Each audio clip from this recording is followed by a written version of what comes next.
As outras estão aqui. E aí, vamos lá? E aí, Rodrigo? Você tá bom? O Eduardo hoje Tô não bom. apareceu, ele só coloca lá o negócio. Fala, Rodrigo. Eu tô bom. Tá bom, tá bom. O que anda fazendo de bom? De bom? É, você gosta de cozinhar? Eu queria, mas não posso. Por que você não pode? Porque eu não posso ficar gastando ingrediente à toa, ficar gastando gás à toa. Porra, meu, tá racionando tudo aí, é? Crise, né, Ah, Rodrigo? deixa eu pensar o que que Ah, eu gosto cozinhar de é coisa fazer. boa. Cozinhar é tudo de bom. O que você É, gosta de comer?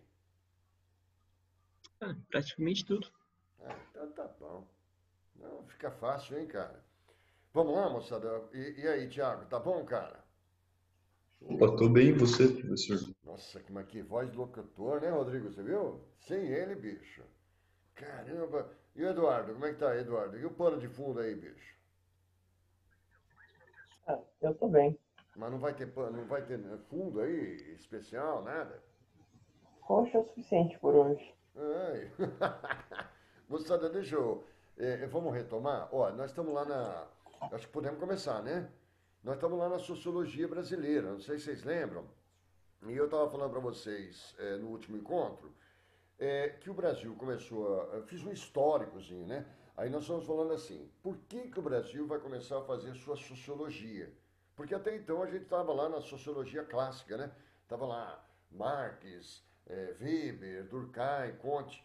E a partir do momento que o Brasil entrou num processo de industrialização, como você vê com a história do Brasil, basicamente o Brasil, no segundo reinado e na República até 1930, o Brasil dependia do café. Mas nessa república oligárquica, que o professor de História do Brasil fala, naquela primeira república, naquele momento lá do coronelismo, da política café com leite, da política dos governadores, do voto de cabresto, basicamente o Brasil era dependente de um produto que era o café. Com a Primeira Guerra Mundial, não sei se vocês se recordam, o Brasil teve que apostar tudo na industrialização. Até porque, com a Primeira Guerra Mundial, o café ele vai decair muito em termos de procura. Então não entra dinheiro no Brasil, como entrava com a exportação de café, mas também, mesmo que o Brasil tivesse dinheiro, nós não teríamos condições de importar os produtos que nós precisávamos, porque os países envolvidos na guerra eram os nossos maiores fornecedores. Então o Brasil não tem dinheiro. E mesmo que tivesse, os países envolvidos na Primeira Guerra Mundial estavam vinculados à indústria de guerra. Então, se o Brasil quiser ter os produtos, ele vai ter que produzir por aqui. Por isso que o Brasil foi forçado a se industrializar durante principalmente a Primeira Guerra Mundial.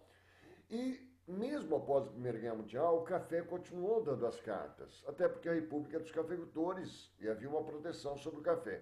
Mas com a crise de 29, que também você deve estudar aí em história, aí não deu mais para segurar.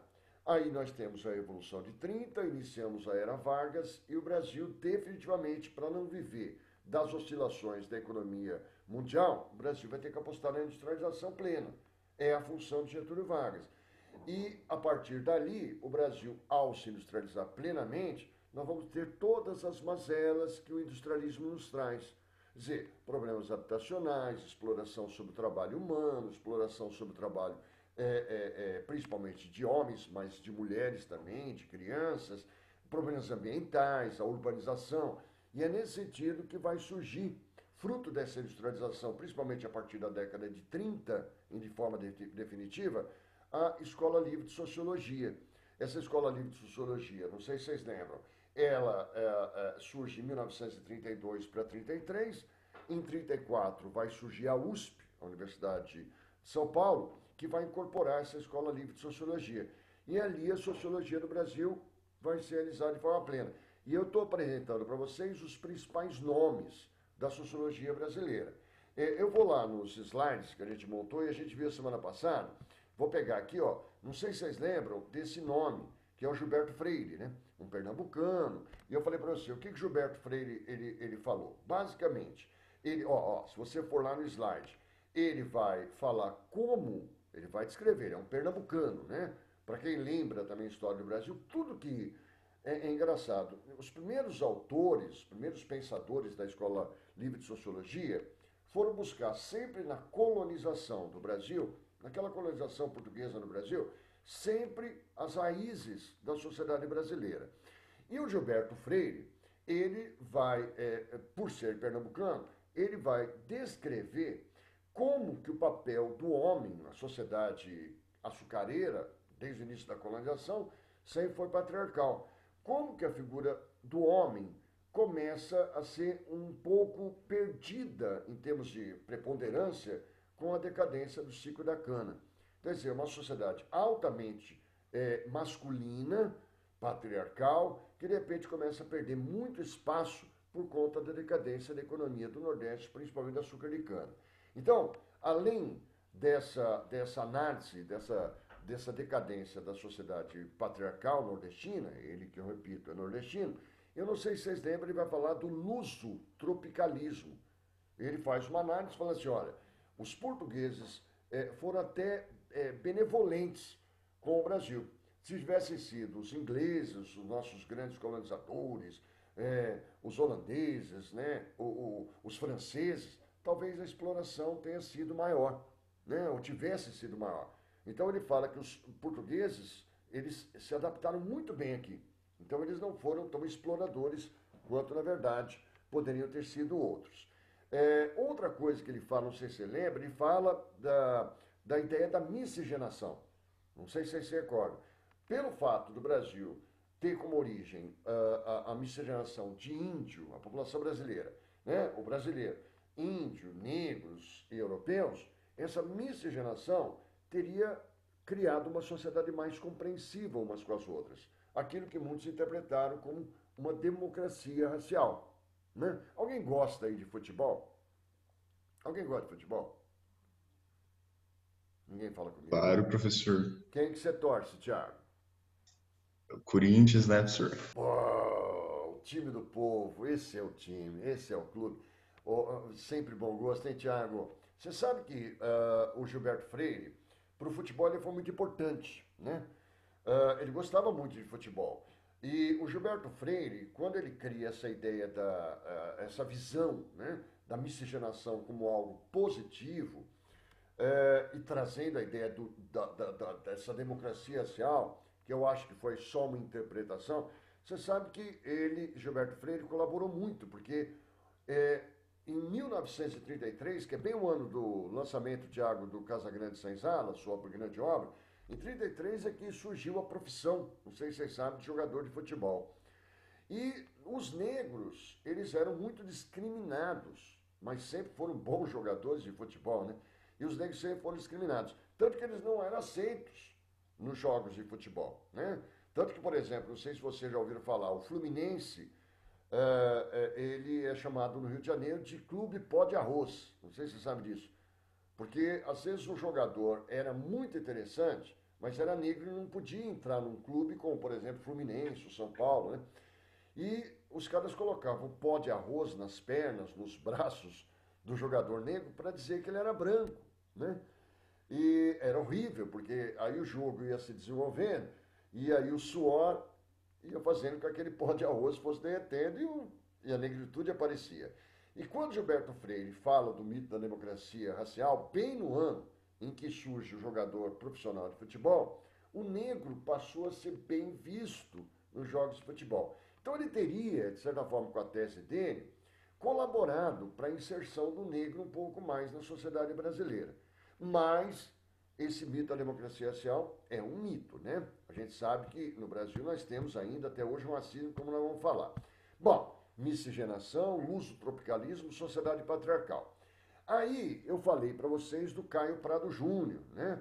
Não sei se vocês lembram, ele é muito influenciado por Karl Marx, e ele também vai fazer uma análise da colonização brasileira, falando que o Brasil contemporâneo, vou puxar aqui para você, que você poderia tentar interpretar o Brasil como um país periférico na economia mundial, fruto da exploração a que fomos submetidos na colonização.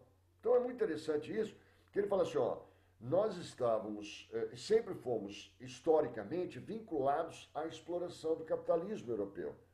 E isso justificaria o papel do Brasil como, até hoje, ou a época dele, né, um país periférico, um país de exploração dentro da conjuntura mundial.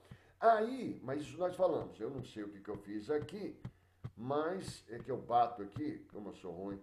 Eita, Guinaldo, deixa eu tentar ampliar, se eu conseguir, né? Ih, rapaz. Ah, meu pai, vamos lá. Acho que vai dar. Ih, sumiu tudo. Mas eu vou assim. Aí vem vocês estão me ouvindo? Alguém pode falar se estão me ouvindo? Que eu Sim, bati a mão aqui, rapaz. eu tô conseguindo ver também. É, Eu mas Aqui. também. engraçado, Rodrigo, porque eu fui aqui, tá rodando. Aí eu fui Aham. bater aqui e saiu do esquema que nós estávamos. Mas vamos lá. Vamos Aham. aqui tentar. Ai, ai, ai, aqui, ó. O Sérgio Buarque de Holanda. Esse cara nós também falamos. Ele que vem na obra Raízes do Brasil fazer aquela interpretação, não sei se vocês lembram, do homem cordial, né? Por que o brasileiro ele é tão bonzinho? Por que ele é tão agregador? Por que ele recepciona tão bem ou tantas pessoas, né? Por que a gente é tão agradável com o estrangeiro? Ele faz uma análise nessa obra Raízes do Brasil, que o brasileiro ele seria cordial, ou seja, ele age muito com o coração porque ele tem medo de ser ferido. Ele não aguenta o embate. Ele quer agradar é, é, é, com medo de ser afetado. Ele não aguentaria a repulsa, né? Ele não aguenta o brasileiro cordial, ele não aguenta ser rejeitado. Então, ele vai analisar nessa obra Raiz do Brasil uma das características do brasileiro, do homem cordial. Ele também, isso nós falamos semana passada, ele vincula a ideia do patrimonialismo. Por que nós respeitamos tanto as pessoas que possuem patrimônio? Isso faz com que se misture o público com o privado. Até o brasileiro aceita que por exemplo, político, ele usufrua dos bens públicos para si, desde que favoreça o coitadinho. Então, o fato da gente respeitar demais aquele que roubou, aquele que é corrupto, na verdade, nós respeitamos que a gente acha que o cara que possui é maior.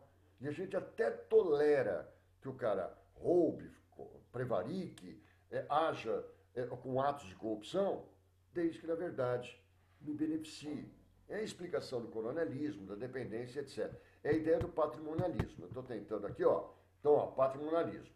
Então, o homem cordial é dele. Eu falei para vocês do Manuel Bonfim, né, que vem falando, esse cara é muito pouco estudado por aí, que ele fala que o atraso do país estaria muito vinculado à falta de evolução nos investimentos educacionais. Chegamos a comentar sobre Fernando Azevedo, acho que você lembra, não é para você guardar nome, tá, moçada? Não é pra... Mas ele, a principal obra dele, Fernando Azevedo, é a cultura brasileira, e ele fala novamente, né, que o Brasil é um mosaico, o Brasil é um mosaico, se você for perceber, né? O que eu quero falar com isso? Muita gente diferente.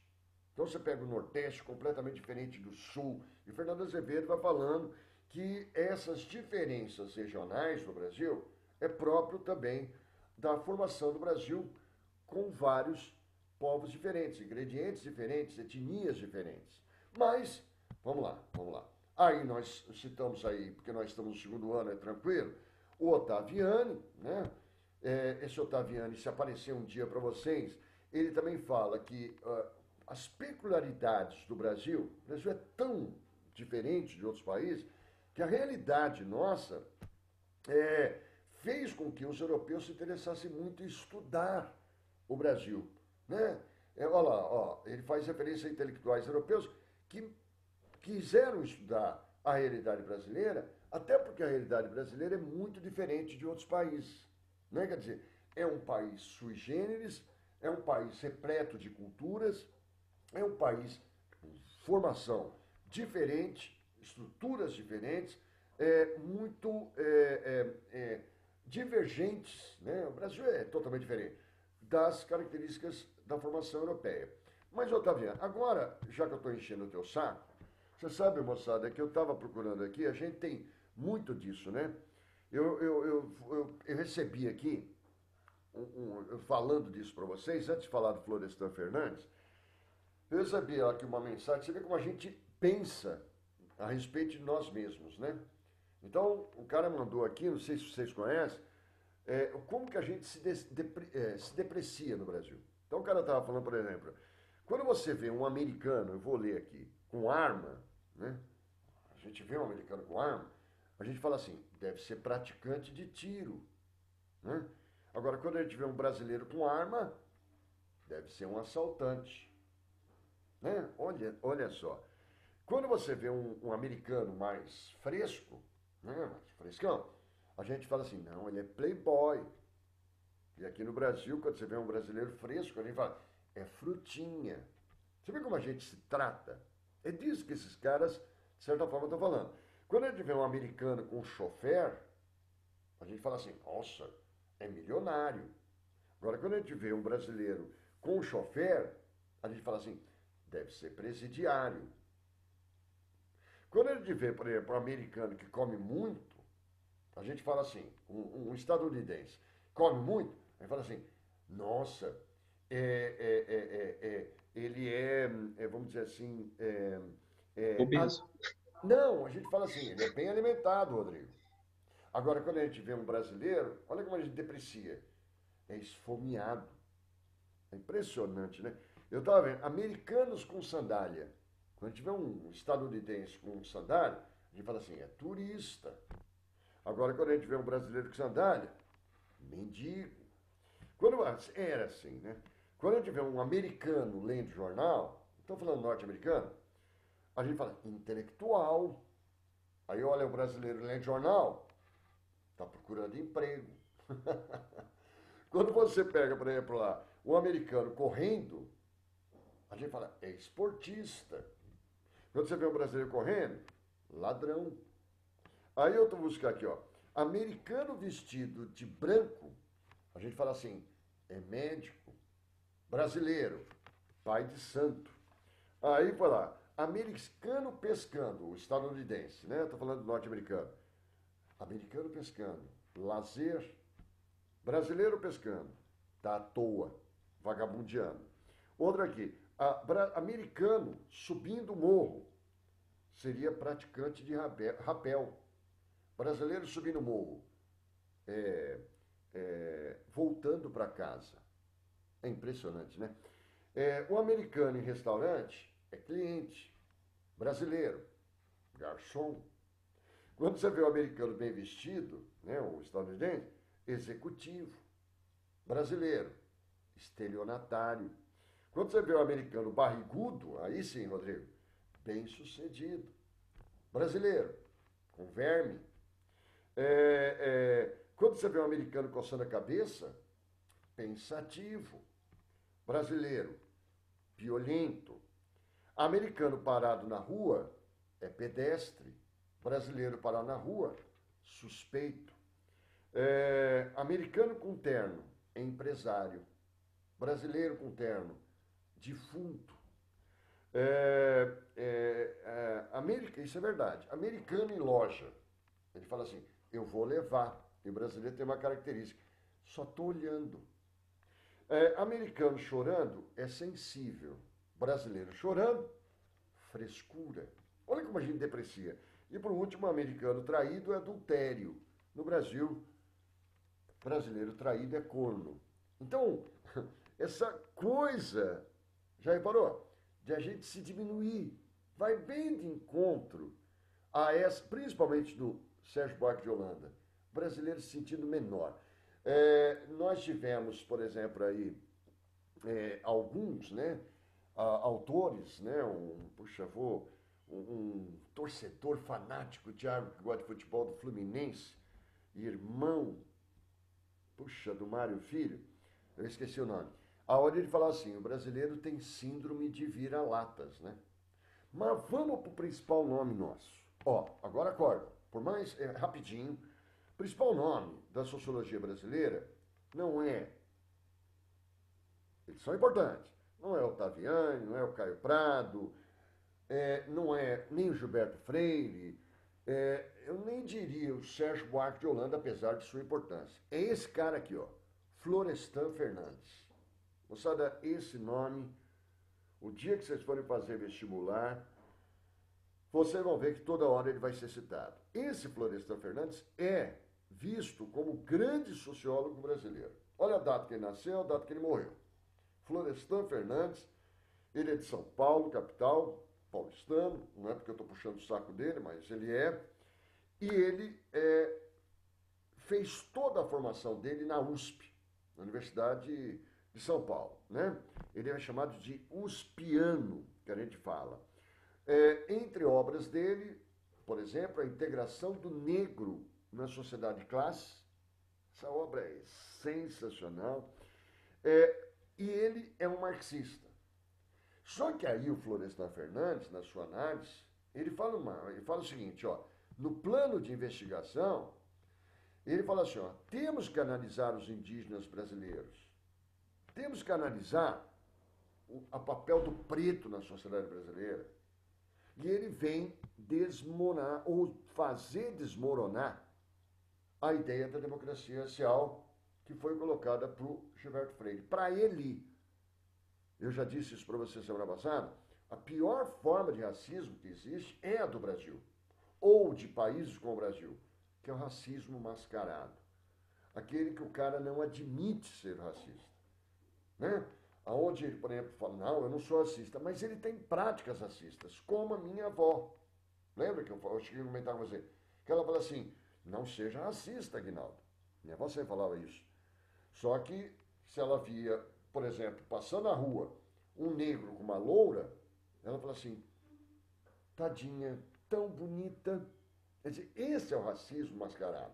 E o Florestan Fernandes, ele vem desmontar a tese da democracia racial, falando que o papel do negro na sociedade brasileira, e ele tem razão, sempre foi secundário. O negro nunca foi reconhecido plenamente. Ele carrega na cor da pele a marca da escravidão, da discriminação.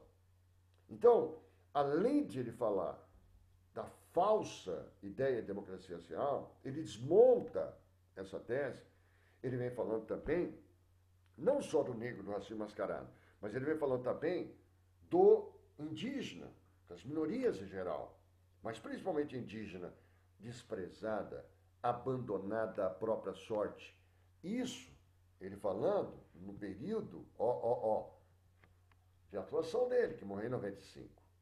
Outra coisa curiosa dele, de Florestan, agora você eu acho que não vai gostar muito dele, mas eu acho legal. Ele falou o seguinte, o papel do sociólogo não é apenas o de lançar teorias, mas o papel do sociólogo é o de unir a teoria com a prática.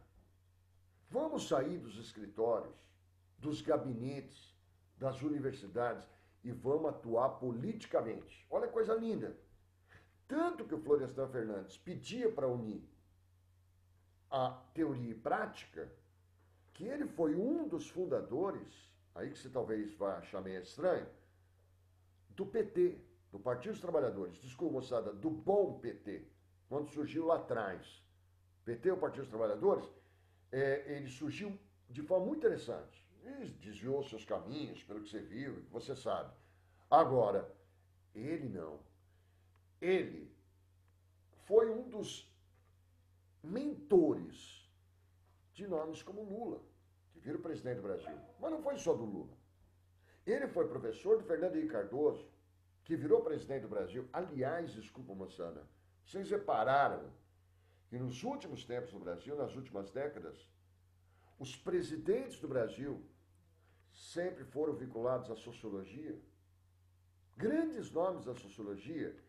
Fernando Henrique Cardoso, professor da USP, aluno do Florestan. Lula, criação do Florestan. Erundina, que foi prefeita de São Paulo. Francisco Eforte, o sociólogo. Darcy Ribeiro, que foi vice-governador do Rio de Janeiro. Então, o Florestan é que inspirou tudo isso. Primeiro ele desmonta, já estou acabando, a ideia dessa democracia racial e vem fazer a interpretação sobre o verdadeiro papel do negro no Brasil. Então, ele, ainda tem tempo para falar da condição do Brasil como um país periférico no mundo, na economia mundial.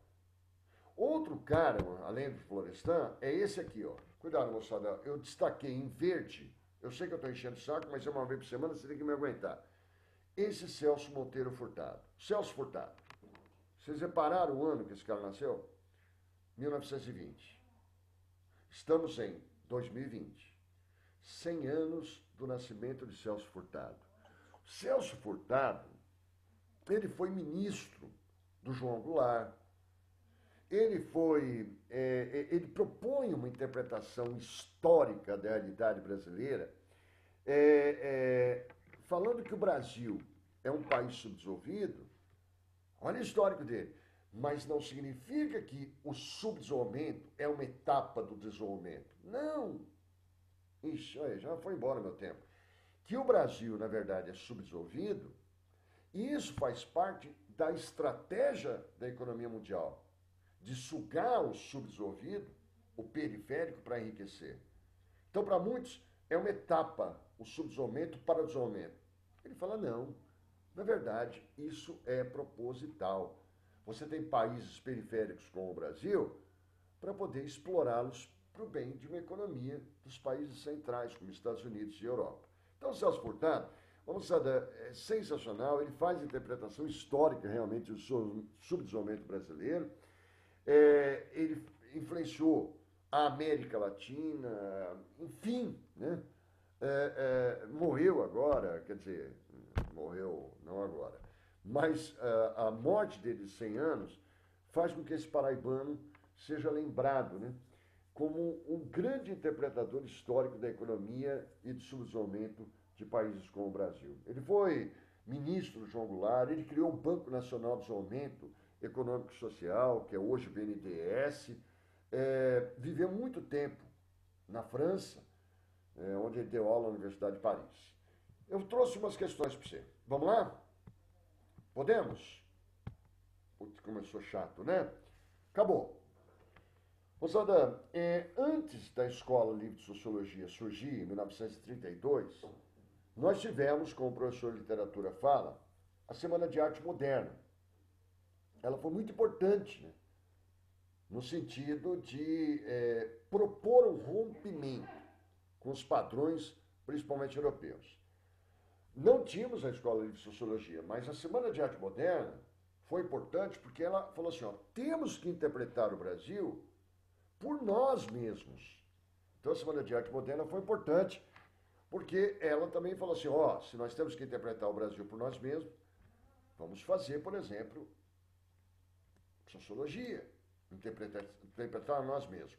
E eu coloquei uma questão aqui, só para você ver como é que normalmente cai. Posso fazer com você? Aí você diz a resposta. Semana de Arte Moderna em 22, que reuniu em São Paulo escritores e artistas, foi um movimento de renovação das formas de expressão com a introdução de modelos norte-americanos. Semana de Arte Moderna quis valorizar os modelos estadunidenses, sim ou não? Ninguém vai falar comigo? Não sei. Não, Não. a Semana de Arte Moderna está buscando o Brasil por ele mesmo, rompendo com aquele padrão europeu e, claro, estadunidense, que não tinha tanta influência. A Semana de Arte Moderna foi um movimento influenciado pelo cinema internacional, 22 cinema internacional.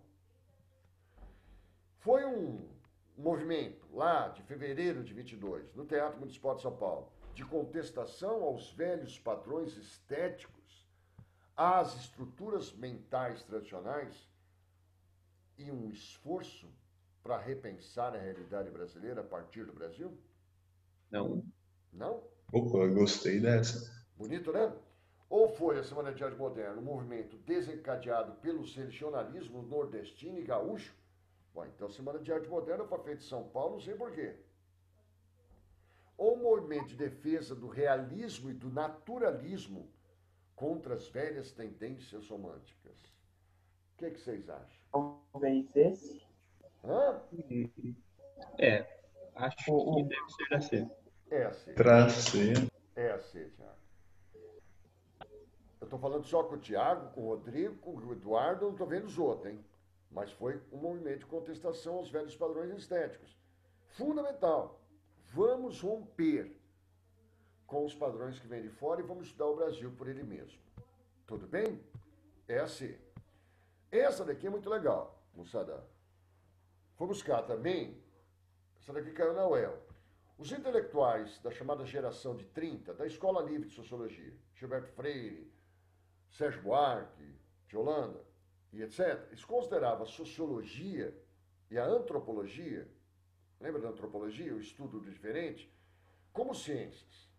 Representava elementos fundamentais à compreensão da singularidade da nossa formação social, desde as elites culturais brasileiras até as oligarquias presentes nessa sociedade. Você já desistiu, não entendeu nada. Eles estavam falando o seguinte: nós temos que compreender o Brasil. O Brasil é diferente. É correto afirmar que a compreensão do conceito de nacionalismo dessa geração, Gilberto Freire, Sérgio Buarque de Holanda, Darcy Ribeiro, Ottaviani, é correto afirmar que a compreensão do conceito de nacionalismo dessa geração é a fusão das raças, religiões, culturas e grupos sociais, possibilitadas pelas características do colonialismo brasileiro? É possível compreender o Brasil a partir da participação do branco na identidade brasileira? É possível compreender o Brasil pela existência de uma sociedade nacional homogênea? Pela constituição de um novo projeto aliado à cultura europeia? Eles queriam o Brasil por ele mesmo, hein? Ó, não tem mais acento aqui, tá? Ou eles estavam defendendo direito de voto a quem não podia votar?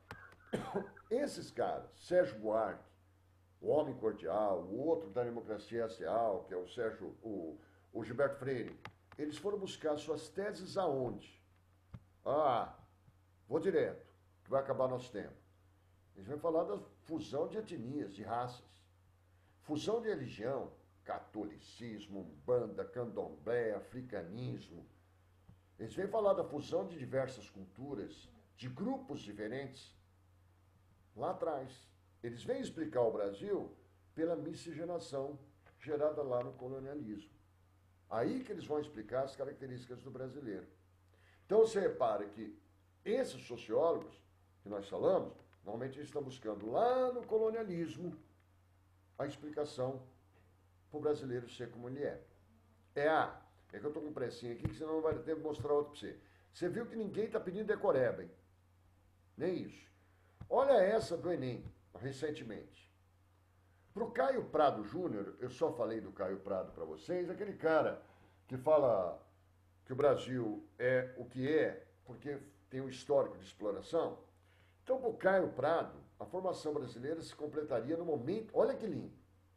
A formação brasileira se completaria no momento em que fosse superada a nossa herança de inorganicidade social. Quer dizer, ó, que ele fala assim, ó, a formação do Brasil só vai ser superada quando a gente superar a nossa desorganização vinda da colônia. Esse momento alto-etário ou esteve no futuro. Bom, ele está falando, vai se completar quando? Se passarmos a Sérgio Buarque de Holanda, encontraremos algo parecido.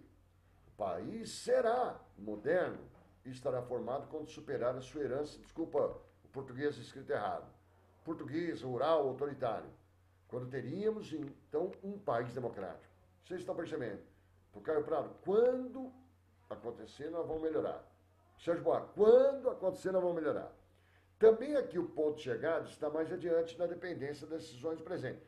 O Celso Furtado, por sua vez, por seu turno, dirá que a nação não se completa enquanto as alavancas do comando, principalmente da economia, do econômico, não passarem para ele no país. Como para os outros dois, a conclusão do processo encontra-se no futuro, que agora parece remoto. Olha o Caio Prado. Quando acontecer isso, nós vamos melhorar. Sérgio Buarque, quando acontecer isso, nós vamos melhorar. Olha o Celso Portiolli, quando acontecer isso, nós vamos melhorar. Acerca das expectativas quanto à formação do Brasil, qual seria uma frase que sintetiza os pontos de vista desses autores? Eu sei que você cansou.